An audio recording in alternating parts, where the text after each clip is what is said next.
I'm Graham Johnson from the Port of Tacoma. Here's what's happening on Pierce County's working waterfront.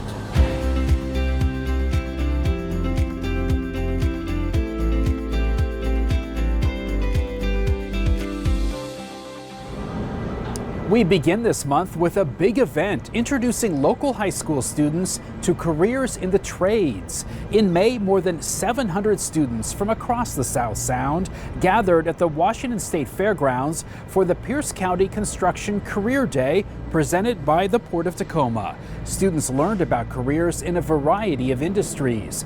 Workers in the Port of Tacoma's maintenance department answered questions and demonstrated the equipment they use every day. I really like the excavators and stuff like that down there and stuff like that.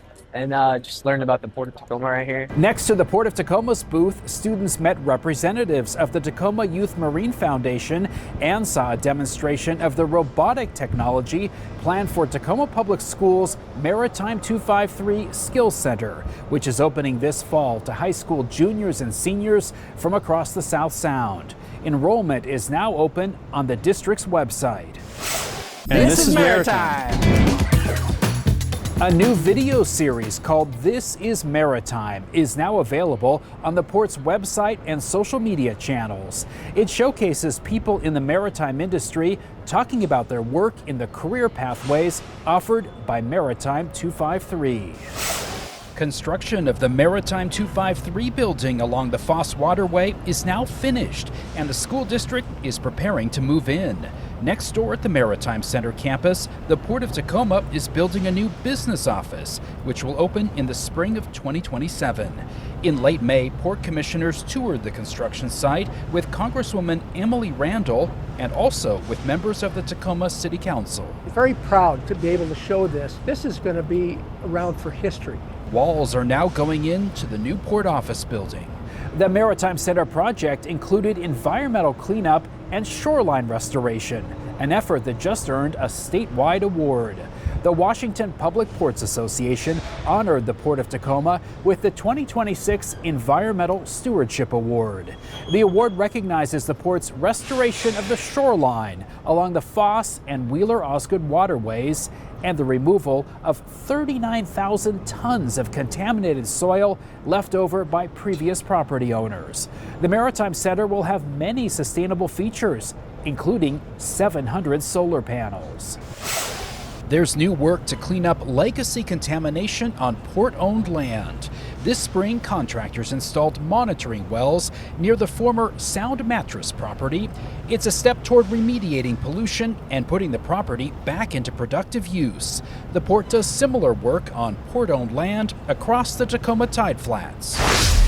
There's a new way to track progress, reducing the region's maritime emissions. The Northwest Clean Ports website just launched to detail decarbonization work by the Port of Tacoma, the Port of Seattle, and the Northwest Seaport Alliance.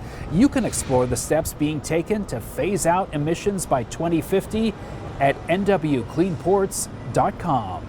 The chair of the Federal Maritime Commission visited the Port of Tacoma in May. Laura DeBella met with local boat builder and port tenant Safe Boats at the Early Business Center. She also toured Tacoma Public Schools' Maritime 253 Skills Center.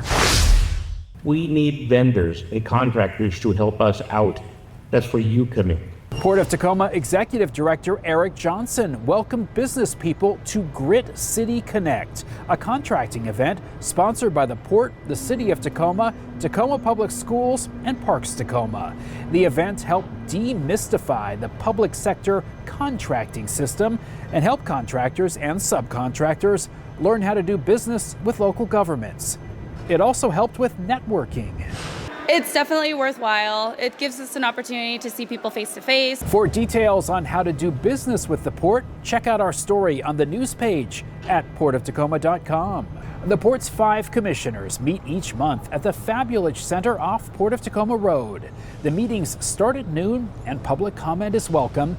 To get agendas by email, sign up for Pierside, our community newsletter.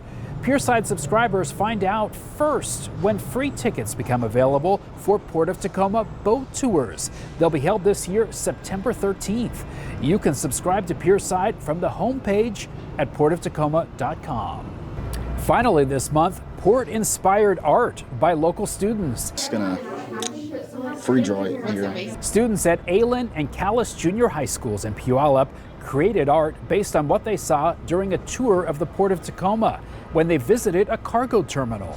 I found inspiration more in the containers than I did anything else because they had more color on it. The students' art was displayed during the Puyallup Sumner Chamber Business After Hours event held in the Port's Administration Building.